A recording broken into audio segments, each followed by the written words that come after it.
Kif intom ħbibti, il-lejla tajba l-ewwel ħaġa.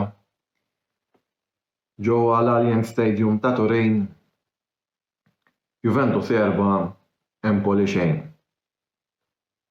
Kien riżultat li kif juri fih innifsu Juventus iddominaw tista' tgħid għal ħafna ħinijiet tal-logħba, speċjalment fit-tieni taqsima. Kien hemm ftit żgħira ħinijiet fl-ewwel taqsima fejn l-Empoli saħansitra anke setgħu ġabu draw, però fil-verità il-Juventus dejjem kellhom il-logħba f'idejhom.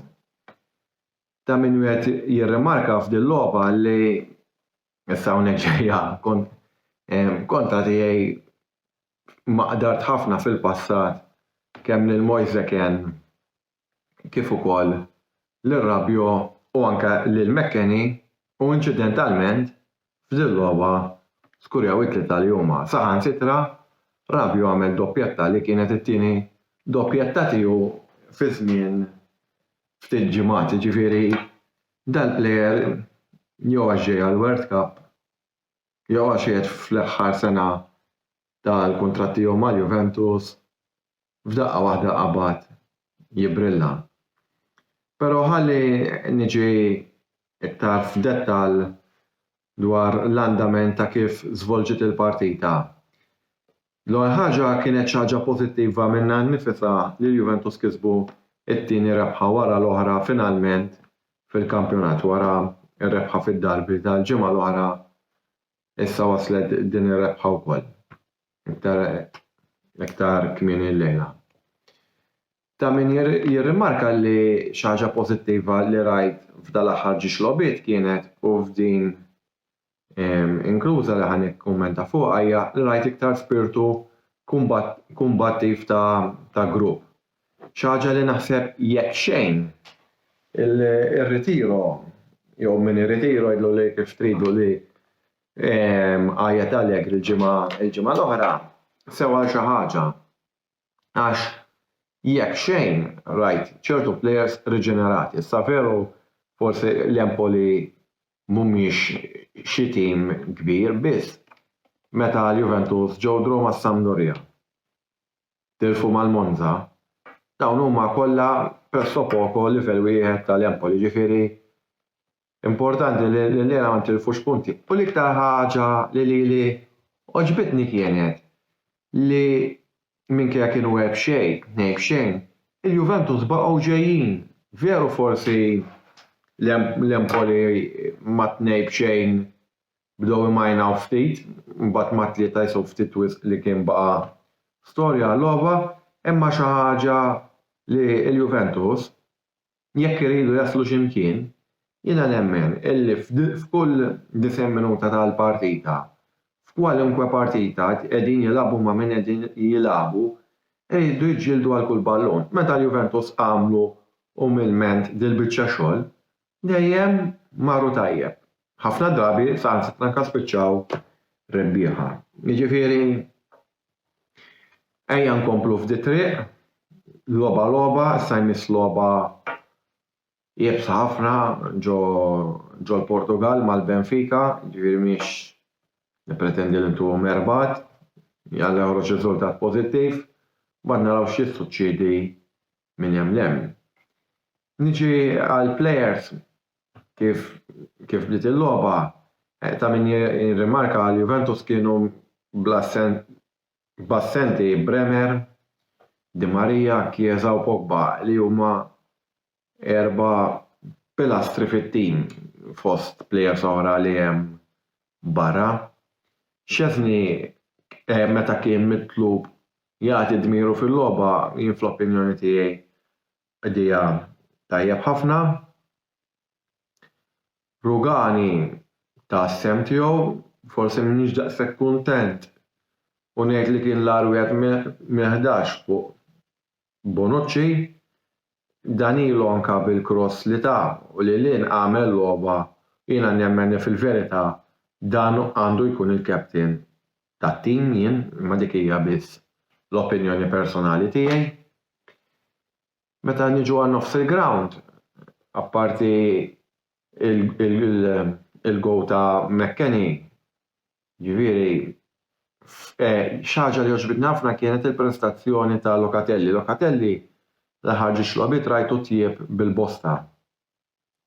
Forsi għadu ma ġiex il-Locatelli li nafu, imma gradwalment qabad ġej kif nittama li jaqbad il-kumplament tat-tim li speċjalment dawn il-players li huma dieħlin wara assenza twila li jaqbdu kemm jista' jkun malaj forsi t-tim jaqbad ritmu iktar maġġel milli Kajman kif konna għaddejjin minnu dan l-aħħar ġimgħat. Xi ħaġa ġifieri interessanti għax fuq Rabiot u McKennie diġà semmejt, Locatelli semmejt, kien hemm Cuadrado illi jiena naħseb il-beħ għamel logħba tajba biss.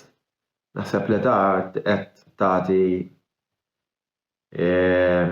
sema fil-ħażin sfortunatament, imma dik ma tista' tagħmilha xejn.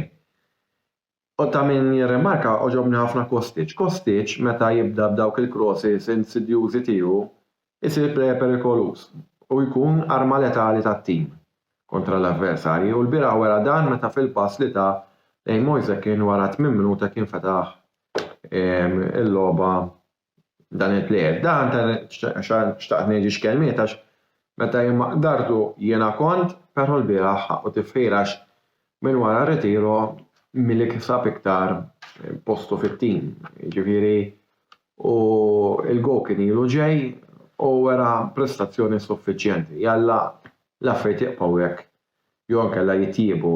Xi ħaġa li ħadt ħafna pjaċir u jien ngħid dwar anke fi programmi oħrajn hija kemm importanti li tagħti spazju lill-element żagħżugħ għax dawn ikollhom għaġ kbir biex jilagħbu u l-bieraħ uraw kombinazzjoni perfetta bejn l-Ingliż Ealing Junior li wera kemm huwa plejer veloċi u l-kapaċità tal-Golden Boy li huwa Miretti li tqadina nawgurawlu kif awguralu Moġġi l-ex direttur ġenerali tal-Juventus u qallu dan ma jridx ikun il-punt tal-wasla imma jekk verament irid jikber fil-karriera tiegħu dana irid ikompli jaħdem. Vlahovic il-bieraħ biex insemmi l-aħħar plejer li beda mill-11 wera għamel naħseb iktar mill-ewwel għamel ħafna sagrifiċċju għat-tim sabiex it-tim jimxi l-qudiem l-uniku ħasra li ma skurjax gow. Xi ħaġa naqra l-uniku ħaġa negattiva li ħanejn f'dal-video kienet ċertu nervożiżmu żejjed illi meta l-iskor kien 2-3 b'xejn minn fuq. Seta' ġie evitat. Jien fl-opinjoni tiegħi hawn nirreferi għall-istess Vlahovic u anke ħin minnhom Rabiot. Imma meqpija ġifieri ma nista' ngħid xejn. Ikun ħanejt ukoll forsi Milik kellu ċans li mnalla konna minn fuq għax li kieku konna ġidru u falla dak iċ-ċans ħin minnhom kien jisfina qares. Ma mbagħad induna l-Gazzetti Italjani sa f'daqqa waħda kien sar superstar u qed jgħidu issa li Milik għandu l-ansja u l-ansjetà biex bih il-ġurnali xi ħaġa tittamel tittimlihom. Biss da kwalunkwe attakkant il-rwol tiegħu veru li jiskur imma da ħajkun hemm ċansijiet li mhux ħajkunu jaħduhom jintilfu xi raġuni oħra. Jalla Allegri ikompli jissoda t-tim għax huwa importanti li niġbru dawn il-punti ma' timijiet iż-żgħar ħalli nagħmlu kuraġġ għal meta naffrontaw timijiet li huma ta' stoffa suppost daqsna jew iktar minnha. Bibti il-lejla tajba fejn u alla fine issa nħalli fidejn li tajba ta' Ġud Xiberas li konvint li ħajsofri xi ftit jew fil-logħba taħraq tat-tim tiegħu Manchester United li se jkunu barra minn darhom kontra ċ-Chelsea. Saħħiet.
Merħba lis-segwaċi kollha tal-Kamra Sportiva u lil kull min qiegħed isegwi dan il-video nittama li tinsabu tajjeb. Qabel nibda l-analiżi tiegħi tal-partit ta' Chelsea kontra Manchester United, nixtieq ngħaddi ftit kelmtejn fuq is-sitwazzjoni ta' Ronaldo għaliex din hija l-ewwel opportunità li għandi li nixxerja l-ħsibijiet tiegħi fuq is-sitwazzjoni. Jien bħal ħafna kont diżappuntat ħafna li wara logħba l-United għamlu kontra Tottenham fejn kienet waħda mill-aqwa logħbiet li rajna dal-aħħar snin, spiċċat l-attenzjoni kollha fuq Ronaldo.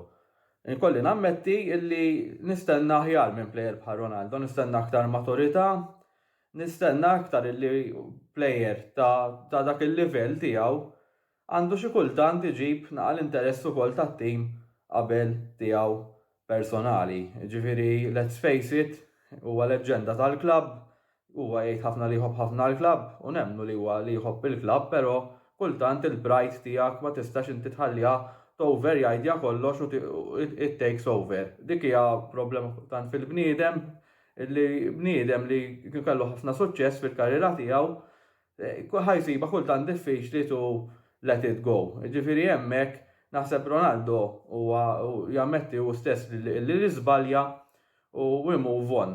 Naħseb l-importanti li move on nġibu l-interess tat-tim issa iktar milli forsi ħanqogħdu niddiskutu min għandu raġun u min m'għandux raġun. Irridu nittargetjaw a win-win situation, ġifieri sitwazzjoni fejn il-klabb imur tajjeb u Ronaldo jmur tajjeb ukoll. Da bħal meta tkun qiegħed tinnegozja, meta tinnegozja ma jridx wieħed partit wieħed imur tajjeb u ieħor imur ħażin għax inkella the relationship breaks down completely u ma jkunx hemm trust bejn il-partijiet, iż-żewġ partijiet. Allura importanti hemmhekk li nsibu a win-win situation fejn nafu li l-istaġun huwa twil, allura nemmen li Ronaldo se jkun ta' kontribut tal-United xorta waħda. Nibdew anke bil-logħba li għadna l-aħħar li kif labna l-United fejn rajna kemm għandna problema, ġifieri m'għandniex striker hemmhekk, ġifieri m'għandekx jekk m'hemmx Marcus Rashford il-United ikollhom problema. Ġifieri jiena nemmen li Ronaldo xorta waħda fadallu il-kontribut tiegħu xi jagħti u naqbel perfettament mad-deċiżjonijiet li ħa Erik ten Hag. Għaliex wera li huwa il-boss, wera li huwa l-manager tal-tim, wera li m'intix ħadd mu se jirkbu. Għaliex kieku ma ħax azzjoni kieku Ronaldo xorta kien parti mill-iskwadra, kienu jgħidu li Ronaldo għandu ċertu influenza fid-dressing room iktar minn plejers oħra u forsi vera jista' jkun ukoll. Ġifieri għaliex let's face it, I mean li kollok dak il-baggage kollu ta' Ronaldo ta' karriera, ovvjament wieħed jistenna li jkollu forsi ftit influenza aktar minn plejers oħrajn, però hemmhekk għalija Erik ten Hag ittakilja sitwazzjoni tajba ħafna. Wassal messaġġ li huwa il-boss. Issa we move on kif diġà qed, it-target huwa mhux li noqogħdu niddiskutu min għandu raġun jew le, imma hu target win-win situation li tibbenefika kemm il-plejer u kemm il-klabb. Jekk hux se jitlaq f'Jannar dawk huma affarijiet li ovvjament l-aġenti jew il-klabb irridu jaraw. Jiena nemmen però li dement li Ronaldo għadu hemmhekk, il-Ronaldo rridu nużawh ukoll għall-benefiċċju tat-tim ukoll. U nimmaġina Ronaldo ħajkun irid jilgħab ukoll ġejja World Cup u forsi dik hija l-frustrazzjoni li għandu bħalissa wkoll għax jaf li l-probabilità li se tkun l-aħħar World Cup tiegħu u naħseb allura jrid ikun preparat biex jilgħab il-World Cup u jkun in forma tajba wkoll. Però marru mal-ewwel għal logħba tal-bieraħ, Chelsea kontra Manchester United, logħba li spiċċat fid-draw ta' 1-1. Naħseb kienet logħba li onestament naħseb li l-United vera kien jixraqilhom kważi jekk mhux draw anke jerbħu għall-logħba, ġifieri rajna l-ewwel half fejn kien United qatt ma rajt l-United daqshekk dominanti fi Stamford Bridge, mhux bħala chances imma bħala possess, bħala dominanza fil-midfield, ħadna l-midfield totalment, ġifieri u nafu li mhijiex faċli li tmur ġo Stamford Bridge u tiddomina l-possess tal-ballum b'dak il-mod. Nemmen li kellna ftit wrecking creativity u anke l-finishing mbagħad u dak naħseb pattejna ftit qares għalih għax naħseb fl-ewwel half kellna nisfruttaw ħafna aktar il-possess li kellna kif ukoll iċ-chances li ġew u once again nikkwestjonjaw ukoll anke il-Marcus Rashford fiċ-ċans li kellu għalkemm tagħti mertu il-goalkeeper il-Kepa li dal-aħħar kien forma eċċellenti wkoll u nfaħħar ukoll ħafna lil apparti d-diviża li once again kienet tajba ħafna, nfaħħar ukoll il-midfield fejn rajna lil Eriksen nista' tgħid l-unika bidla mill-aħħar logħba li Eriksen beda flok Fred u ma' Casemiro u naħseb kien midfield tajjeb ħafna ġifieri. Jiena Eriksen nemmen ħafna bih huwa plejer li kalm ħafna fuq il-ballun, ma tarax jippanikja, naraħ plejer letteralment komplut. U rajna wkoll il-Casemiro li jgħat jikber ħafna fil-logħba. Ovvjament il-halftime kien diżappuntanti li tħallna bih xejn b'xejn u hemmhekk ukoll irrisponda wkoll il-coach ta' Chelsea Graham Potter billi biddel il-formazzjoni daħħal midfielder ieħor u dik għamlet differenza wkoll. Ġifieri għalkemm naħseb li United xorta waħda baqgħu l-aħjar tim fil-logħba. Nemmen li Chelsea bdew jiħtlu wkoll iktar fil-logħba wkoll. Ġifieri b'dak il-midfield extra li kellhom dak il-plejer extra fil-midfield għamel id-differenza għal Chelsea wkoll. Fit-tieni half naħseb li l-logħba baqgħet bilanċjata ħafna bejn iż-żewġ timijiet.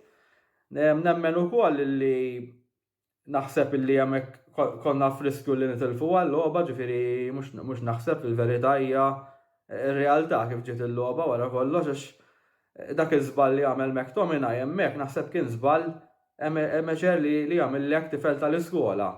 Ġifieri ma nistax nifhem jien kif plejer għadu jidħol u jagħmel żball bħal dak, ġifieri fl-aħħar tagħmlux fil-bidu tal-logħba u tagħmlux fl-aħħar minuti tal-logħba huwa kważi irrelevanti, imma kif tista' inti għadek dieħel u titfa' lit-teammates tiegħek f'dik il-sitwazzjoni. Ġifieri onestament hija sitwazzjoni li l-coach ukoll irid jindirizza kif naċċettaw li dat tip ta' żbalji. Żball li kien se jiswa qares il-United li konna se nitilfu logħba li ma kienx ħaqna letteralment nitilfu.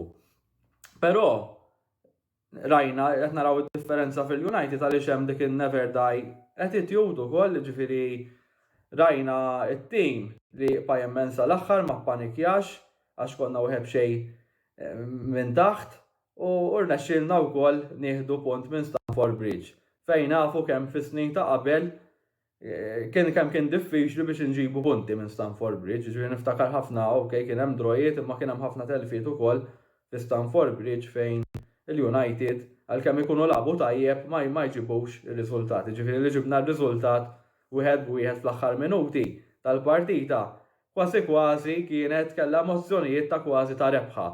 U dik hija xi ħaġa li qed tagħmilli ħafna kuraġġ li rġajna rajna dak il-passjoni gow sabiħ ta' Casemiro, it-tim kollu maqut, kienet kważi punt li sewa kważi 3 punti. Ġifieri hu punt li jżommna hemmhekk fil-5 postijiet ma kabbarniex id-distak minn ma' Chelsea u huwa naħseb riżultat tajjeb, speċjalment meta tqis li issa ġejjin ukoll fixtures favorevoli naħseb għal United jien ukoll għalkemm ma tistax tgħid f'dan il-lig rajna eżempju Liverpool kif rebħu kontra il-Manchester City però mbagħad tilfu kontra Nottingham Forest. Però fuq il-karta ġejjin ran ta' fixtures għal United li forsi jitqisu forsi ftit iħfef minn dawk li labna kontra Tottenham u kontra Chelsea.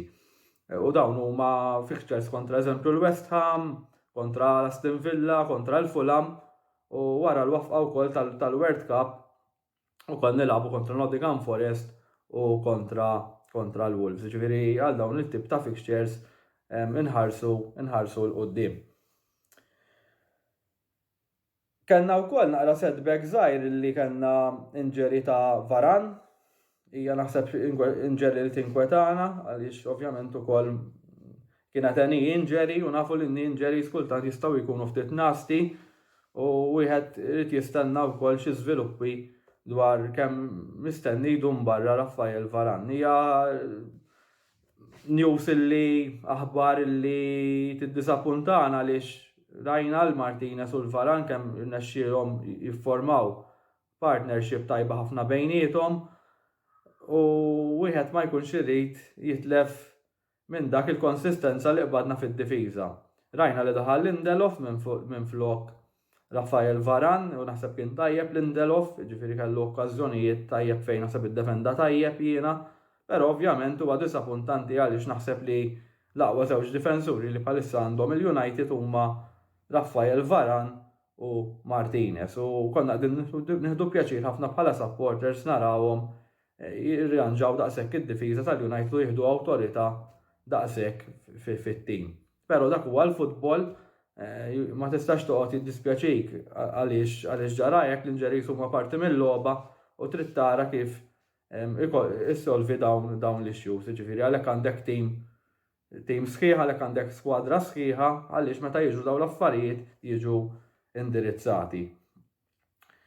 Nitkellem ukoll il-bieraħ rajt ukoll differenzi fis-set piece issues, rajna ġifieri momenti fejn provajna speċjalment fl-ewwel half fejn il-set pieces bdejna nippruvaw il-corners, bdejna nippruvaw intuhom fil-qasir, però l-istess waħda l-ballu ma bidix jasal fil-kaxxa, ġifieri naħseb għad-difensuri li jippruvaw jitilgħu fil-kaxxa bħalma kienu Varane, Martinez u l-ballu ma jasalx fil-kaxxa kien ta' disappunt.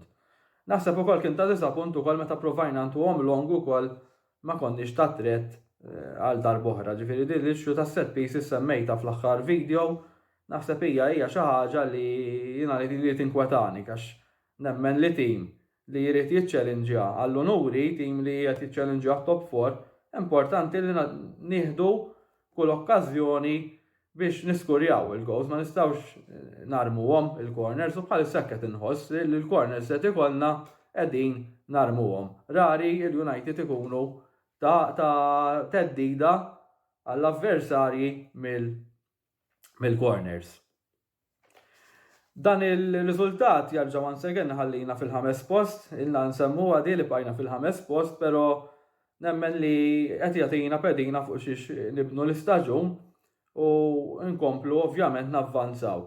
Jiena personalment naħseb illi dal-aħħar żewġ logħbiet kont kuntent ħafna, ġifieri qabel il-ġimgħa l-oħra għadna idealment minn dawk il-logħbiet nieħdu mar 4 punti għat nerbħu ma' Tottenham u mar ma nitilfux ma' Chelsea u fil-verità kamilna nnexxilna nagħmlu ma' Chelsea għalkemm stajna nerbħu wkoll on another day ma' dikturi wkoll illi t-tim għadu qed jiżviluppa. Ġifieri forsi kieku kellna tim iktar komplut, forsi konna nieħdu 3 punti kontra Chelsea. Kieku forsi players ma nafx, ġifieri din draw forsi iktar il-xulxin, kieku għandna aktar striker, kieku ma forsi ma kienx il-issues daw ta' Ronaldo, forsi kien jiġu riżultat differenti, ma kieku waqa' u kiser si wkoll. Ġifieri kieku anka jiena kieku ngħid eżempju ma għamilx l-iżbal ta' McTominay konna nieħdu għal rebħa konna nerbħuh b'xejn ma tistax tgħid għaliex kien se jkun hemm l-istess intensità fl-aħħar momenti tal-logħba biex nġibu dak il-gowl, ġifieri dawn huma kollha spekulazzjonijiet u wieħed ma jistax jgħid ċertezza x'kien jiġri. Però ejja nħarsu l-qoddim bissima, once again nemmen ġifieri ħafna illi għandna sitwazzjoni feliċi fil-klabb, għandna naħseb tim maqut hemmhekk wera, ġifieri kemm it-tim għamel effort kbir sabiex jirkupra telfa minn draw u naħseb issa nħarsu l-qoddim għall-logħba li ġejja tal-Europa League kontra FC Sheriff fejn hemmhekk inkomplu nittamaw li navvanza ovvjament fl-Europa League u naħseb importanti wkoll li nippruvaw nerbħu l-grupp, ġifieri żewġ logħbiet li ġejjin fl-Europa League se jkunu kontra FC Sheriff home u ħanilagħbu away ukoll kontra Real Sociedad li dik nistennew li tkun logħba aktar tricky. U illi kif diġà semmejt għandna fixtures favorevoli kemm qabel il-wafqa tal-World Cup kif ukoll wara l-wafqa tal-World Cup sakemm ovvjament ma mbagħad ma niġux f'Jannar fejn hemmhekk għandna logħbiet tricky kontra l-Manchester City u kontra Arsenal. Imma jiena bħala supporter kuntent ħafna bil-riżultat tal-bieraħ, kuntent bil-prestazzjoni iktar bil-riżultat per se għax kont xdaqt 3 punti. Imma naħseb illi t-tim għalkemm qegħdin nimxu pass pass, qegħdin nibnu pedina, naħseb li bil-midfield Casemiro u Eriksen ovvjament wieħed jittama li ma jkollhomx injuries. Naħseb il-ħaqna livell ieħor fejn rari naraw il-United imorru postijiet away bħal Stamford Bridge u jiddominaw il-midfield. U l-bieraħ hekk għamilna, ddominajna il-midfield. Imma daka nsemmi wkoll ovvjament il-punt li semma wkoll ħabib tagħna Chris tal-Liverpool l-aħħar darba fejn qal illi ra similaritajiet bejn il-Liverpool u l-United fil-bidu fejn meta mar Jurgen Klopp kif it-tim kien ittrasforma ruħu mhux fis-sens bħala riżultati, imma kien hemm dawk il-momenti fejn bdew juru li t-tim is heading in the right direction u nissekonda ħafna l-punt illi qal illi wkoll anke jien nara similarijiet bejn il-United ta' issa ma kif kienu l-Liverpool fil-bidu ma' Jurgen Klopp, dak il-never say attitude, dak il-belief li isma' we can achieve much more if we are together. U jekk dik għandha naħseb ikun il-messaġġ bħalissa let's stay united, let's not be divided ġifieri minn irid eżempju Ronaldo minn ma jridx Ronaldo, naħseb il-priorità għandu jkun it-tim u naħseb li jekk iż-żewġ partijiet Ronaldo u l-klabb huma intelligenti biżżejjed jafu li l-unika soluzzjoni hija win-win situation, sitwazzjoni li ħadd benefika l-itnej li aħna ma naffordjaw l-itnej li huma. Ma naffordjawx illi nkunu divisive illi ninqasmu fazzjonijiet. Għaliex jekk tinqasam fazzjonijiet se jkun hemm inkwit intern u anke bejn il-players se jkun hemm min se jieħu sides u dik hija xi ħaġa li ma nixtiequhiex. Nagħlaq dan il-video, nirringrazzjakom kollha talli segwejtuna u narġgħu niltaqgħu għall-logħba li jmiss tal-lig kontra l-West Ham għal dik l-analiżi. Grazzi talli segwejtuna.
Mela, nirringrazzjaw hemmhekk il-Mark Xkembri u l-Ġud Kawki tal-analiżi impeccabbli li tawna fuq il-lobiet tal-futbol illi kellna fit-tmiem il-ġimgħa illi għadda, buonasera qabel xejn, u illum qegħdin nagħmlu l-analiżi għall Grand Prix tal-Istati Uniti tal-Amerika. Ftit iżjed ma tajt mis-soltu l-bieraħ kont indispost biex nkun qed kollox ukoll kellna naqra ta' committee meeting żgħira l-F1 team tal-Kamra Sportiva fejn iltqajna rajna t-tellaq flimkien tkellimna ftit u insomma ma stajtx noħroġ il-video qabel imma qiegħdin hawnhekk ħalli ngħidu naqa' kemmtej fuq ix-ġara f'Austin, Texas il-bieraħ filgħaxija. Qabel ma nibdew bħas-soltu mmorru bil-xnatu naqa' ħarsa lejn ir-riżultati li kellna mill-Amerika il-bieraħ fejn rajna liċ-champion tad-dinja Max Verstappen jirbaħ it-tellieqa, Sir Lewis Hamilton it-tieni fuq Mercedes u Charles Leclerc it-tielet fuq Ferrari.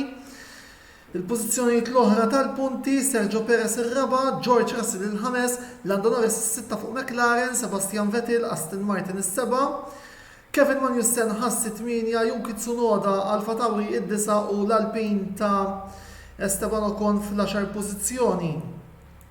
Daniel Ricciardo jispiċċa is-16 fil-dina t-tellieqa minuta u nofs wara ir-rebbieħ bl-aħjar ħin tat-tellieqa jagħmlu appuntu George Russell, is-sewwieq tal-Mercedes li jagħmel ħin ta' minuta 38.788 u propju minn George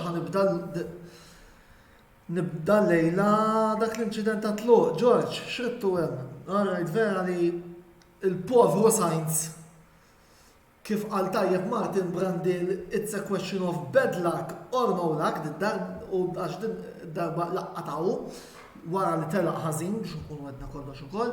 Biss George kien ħatit dak l-inċident 5 sekondi penalità għall-Ingliż imma nexxilu jirkupra spiċċa l-ħames ħaleb veloċi volli naħseb all in all ngħidu li parzjalment inġebar ċeku biss dik il-ħabta George naħseb stajna vetajnija irrispettivament għax anke reputazzjoni tiegħek diġà qed naqra artikli Mr. Consistency has fallen his gloss. Għandek talent tajjeb George, imma ċertu inċidenti naħseb li jistgħu jiġu evitati. Nitkellmu issa kienet il-laqgħa sabiħa fejn l-azzjoni tista' tgħid baqgħet sal-aħħar kantuniera. Qed tiġini frasi wkoll dik il-battalja li kellna sal-photo finish prattikament bejn Vettel u Magnussen li baqgħu jiġġieldu għal vera li għas-seba' post imma hemmhekk guys tara l-motivazzjoni ta' Vettel li minn tuħabbar li ħtira qed nara Vettel differenti, qed nara Vettel li iktar qiegħed jiġġieled għall-post jagħmel tlielaq pożittivi, jagħti l-punti l-Aston Martin li kif se naraw issa ġew letteralment ta' ridosso ta' l-Alfa Romeo. Voldiri impressive. Naħseb irrid ifakkarna li min bħal kien għamel karriera jgħidu spiċċut l-ċinku. Le, diri Sebastian Vettel huwa sewwieq ta' talent u hekk jixtieq li jiġi mfakkar mill-partitari bħal dawn. Anki wkoll rajna l-Max Verstappen illi kellu battalja tajba ma' Leclerc minnhom, kellu battalja tajba ma' Sir Lewis Hamilton, anki jekk naħseb illi kif qal tajjeb is-Sur Weech wara t-tellieqa il-fatt li kellu madwar 20 km/h vantaġġ fl-straights enitu lil Max ma kellu l-problemi fil-pit stop ukoll Verstappen, imma dan ma jfissirx li ma rebaħ imma kienet kellu jaħdem għalija din darba. Jiġifieri u permezz ta' din ir-rebħa Max Verstappen laħaq it-13 il-rebħa fi staġun fejn laħaq rekord ieħor. Ir-rekord ta' Sebastian Vettel li jagħmlu fl-2013 u r-rekord ta' dak illi għal xi wħud huwa untouchable u wara minn imislu r-records tiegħu għax nibdew noqomsu, nibdew nippillaw, nibdew nibku bħal manke rajt fuq xi forums fejn bdew jgħidu x'differenza 13 minn 17 għal 13 minn 26. Guys, 13 rebaħ Verstappen, ir-rekord intlaħaq. Apparentement daw ir-razza ta' supporters, b'rispett kollu lihom dejjem, insew kemm is-sena l-oħra ħarġu jċabxpolu l-Max u ħarġu jdoqqu l-ħornijiet għax baxxihom Michael Masi u ċaħħat it-tmin kampjonat il-Hamilton. Insewa, issa ħajibdew iduru kontriħ għax Verstappen qed jibda jmissilhom ir-rekords ukoll. Meta dal-bniedem illi għal-jom huwa Alla u huwa untouchable, għala kemm il-darba, records are there to be broken. Mela baxxu raskom u aċċettawa. Issa jekk Joe Maranello intom kapaċi, armaw karozza tajba biżżejjed li rnexxielha tikser ir-records illi attwalment qed jikser Verstappen. Jiġifieri, jien nitkellem fuqi. Vera l-forsi tgħidu ma inti għandek lastju lejn Schumacher miż-żmien illi kont iżomma Hill u kien hemm dik il-ħafna pika bejn Hill u Schumacher. Granted. Granted ukoll illi ma ħadx pjaċir illi rajt ir-rekords ta' Senna qed jitnaqru, imma ifhimni. U mbagħad taċċetta li isma' ir-rekords qegħdin hemm biex jinkisru. Fair play to Schumacher li kisirhom, imma m'hemmx tagħmelu. Jiġifieri, issa daw għax sabu il-min qed jibda jmissilhom il-benchmarks qed jibdew joqomsu flok jaċċettaw il-records qegħdin hemm biex jitnaqru. Illi ma naħsibx li huwa atteġġament, anzi huwa atteġġament antisportiv ħafna. Voldieri, sew fil-konfront ta' Hamilton u mill-lider issa sew anke fil-konfront ta' Verstappen. Wara li nerġa' nfakkarkom is-sena l-oħra daw ħarġu jdoqqu ishom ħadu l-kampjonat huma. Voldieri, għax naħseb laqas is-supporters ta' Red Bull ma ċċelebraw daqs kemm iċċelebraw is-supporters tal-Ferrari wara l-aħħar tal-laqgħa ta' Abu Dhabi. Naf li forsi mort naqra out of context, imma dik li ngħidha għaliex l-ipokrazija jiena ma toċċalija. U hija xi ħaġa li ddejjaqna ħafna. Nispera illi issa li Verstappen qed jibda jilħaq ir-rekords ta' Hamilton u tal-untouchable tagħhom jaċċettawha u jekk huma kapaċi jagħtu karozza sew lid-drivers tagħhom biex jerġgħu jiksru rekords huma. Dak hu s-sabiħ tal-isport. Illi jkollok sewwieqa li kapaċi jolħqu l-benchmarks u ma tissib sewwieqa oħra li jkunu kapaċi jaqbżu l-benchmark tagħhom. Inkunu korretti u nkunu sportivi eżis tifosi. Tajb ukoll li nħudu l-okkażjoni biex l-ewwel nett nifraħ lil ħafna supporters tar-Red Bull illi hawn f'Malta għar-rebħ tal-kampjonat tal-kostrutturi u wkoll kif diġà għamilna fil-live illi kellna nhar is-Sibt li għadda nur is-soba u l-kondoljanzi tal-mewt tal-fundatur tat-tim tagħhom Dietrich Mateschitz illi huwa bniedem illi bl-investiment tiegħu en biex ħafna sports mhux biss il-Formula wieħed ikomplu jikbru u jżidu fil-popolarità. Huwa persuna li żgur għall-inqas fit-tim tar-Red Bull u anki fl-sports in ġenerali ser jinħass. Jiena niftakar fil-fatt l-ewwel investiment ta' Mateschitz kien is-Sauber jidher li fl-1995.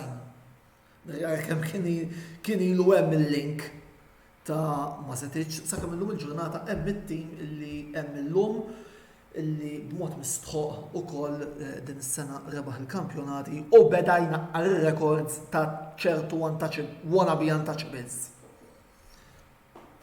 Voldieri.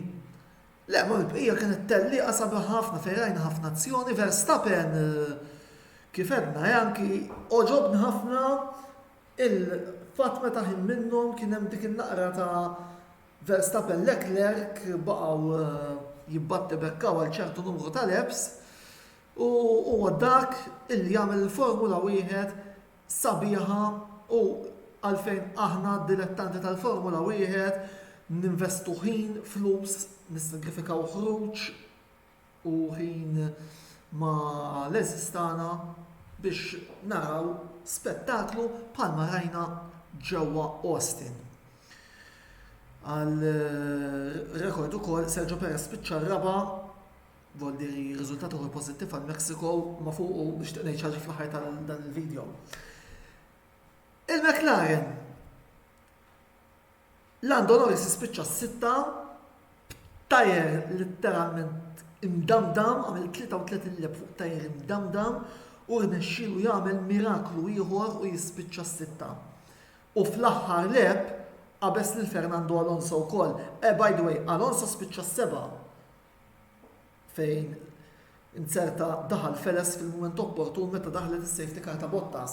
Iżda mbagħad kellu dik il-mera li kienet qed tiċċaqlaq il-ħasam lu protest u l-FIA batitu lura 30 sekonda. Hemm polemika wkoll fuq Perez rigward ċertu flaps li skont tim minnhom kienu unsafe u wkoll il-Perez ma tawx il-Alonso 30 sekonda biss fil-fema tiegħi naħseb illi l-lent plate ma kienx daqshekk gravi daqs kemm kien dik il-mera li anke ħin minnhom qed il-kamera kienet qed ven u inqalat il-ħin Alonso qal man jussen. Sadattant qed naraw ukoll il Duncan Chappara li qed jgħidilna ejdilhom. Duncan bil-raġun ngħidilhom għax daw juru kwitch u mbagħad lada juru kwitch ieħor. Sfortunatament, flok jaċċettaw bi-sportività il-verdetti, imma ħalli nerġgħu morru għat-tellieqa. Jiġifieri, having said that minkejja 30 sekonda penalità u minkejja li Alonso saq ħafna mit-tellieqa b'mera waħda, fuq it-trakka xorta għamel riżultat tajjeb, ovvjament nirringrazzja l-FIA li ħallitna magħhom.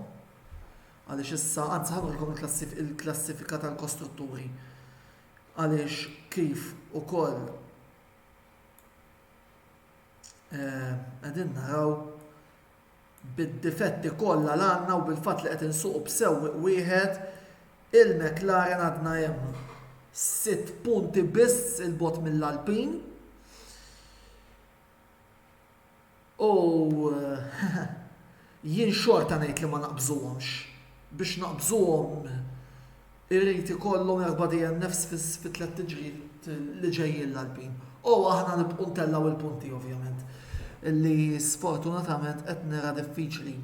Infatti hemmhekk kif qegħdin taraw dak li ċennajt l-ewwel l-Alfa Romeo 52, l-Aston Martin 51 hemm battalji issa taħraq għas-7 post fil-fema tiegħi naħseb li l-Aston Martin huma favoriti, ħassu Alfa Tauri wkoll ġlieda 38-36, Red Bull issa ovvjament huma champions, Ferrari 469, Mercedes 416 huma t-tieni u t-tielet. Għadha close dik il-ġlida, Jiġifieri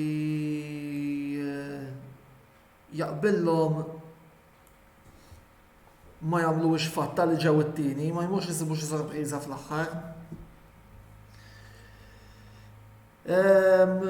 Kont qed insemmi l-Aston Martin.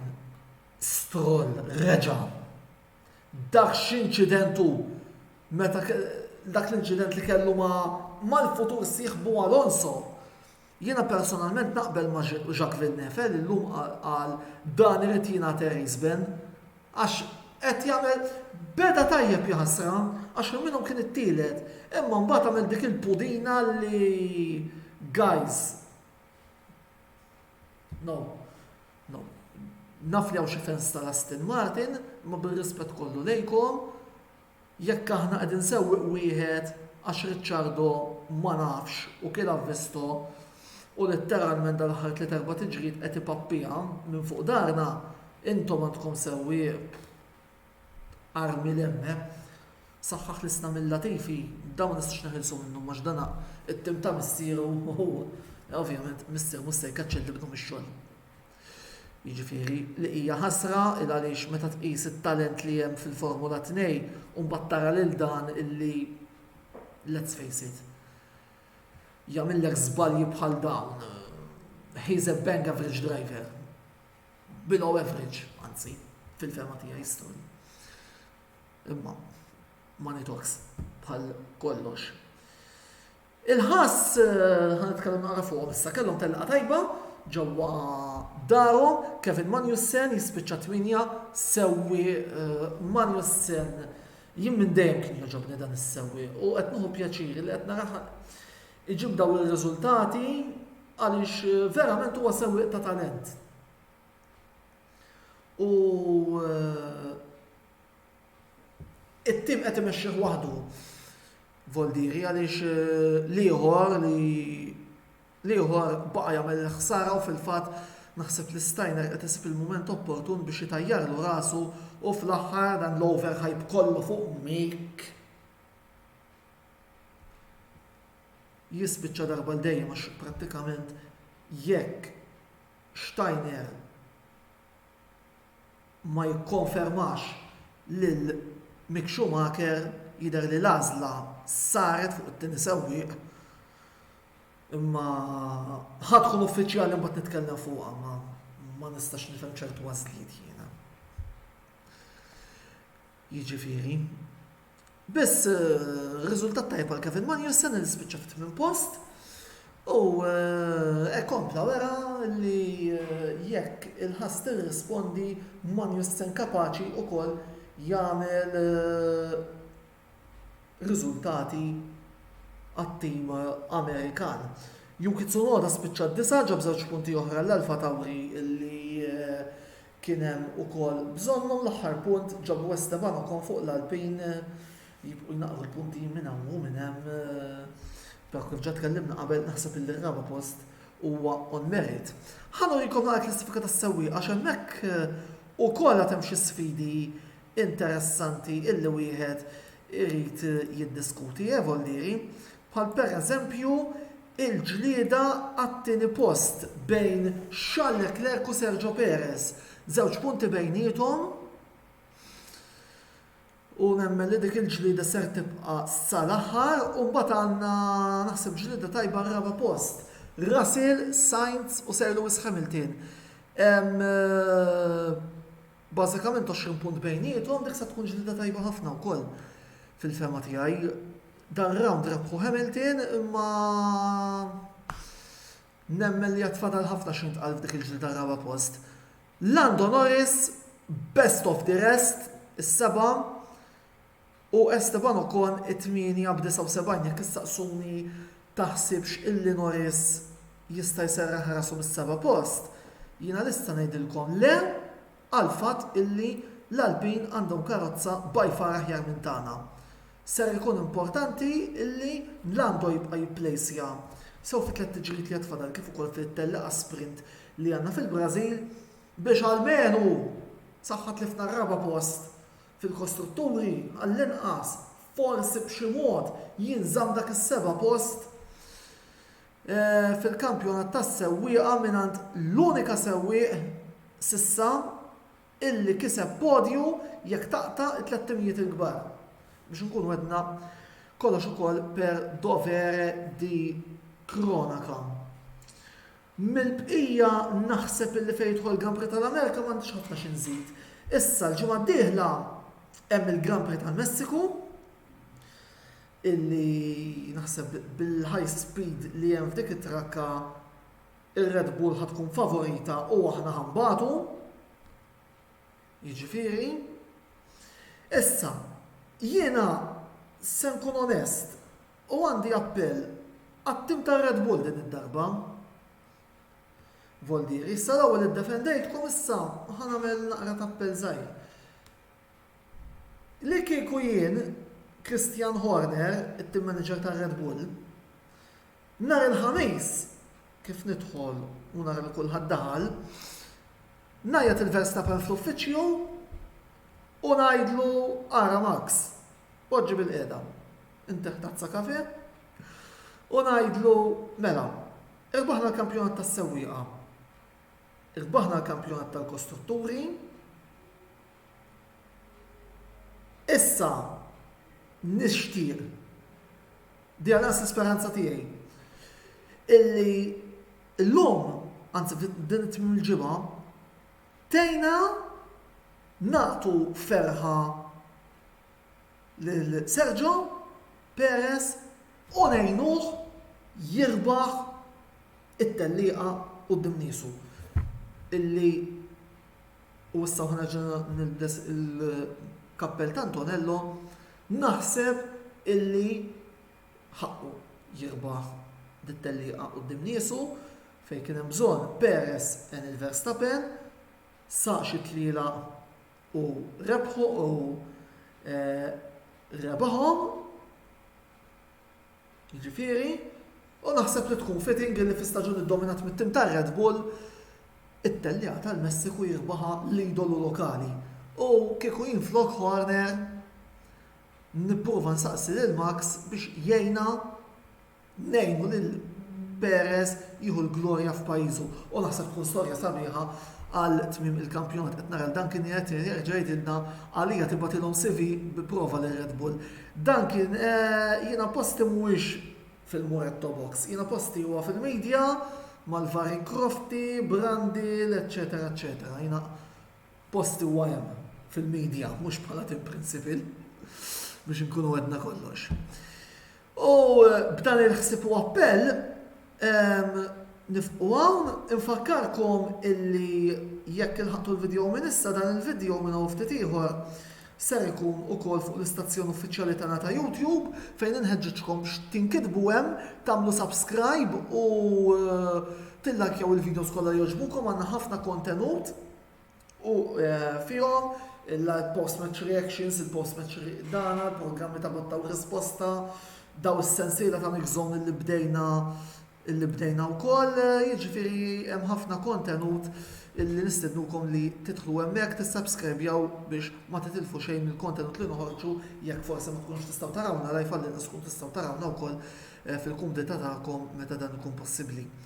L-appuntament tagħna magħkom issa ser ikun nhar l-erba' li ġej fejn fid-disa ikollna il-programm li Mistamic Zone fejn hemmhekk ser ikollna reazzjonijiet tal-lobby tal-UEFA Champions League, Benfica Juventus ma' Mark Xkembri, Dinamo Zagabria Milan ma' Clayton Zamit iċ-ċomba, u mbagħad nerġa' nidħol jiena bil-kummenti tal-logħba Inter Victoria Pilsen. Sakemm nerġgħu niltaqgħu nhar l-erba' jiena Antonello Bello ma tfadali xejn ngħidilkom, ħlief grazzi tal-li segwejtuna, il-lejl it-tajjeb u ħudu ħsieb.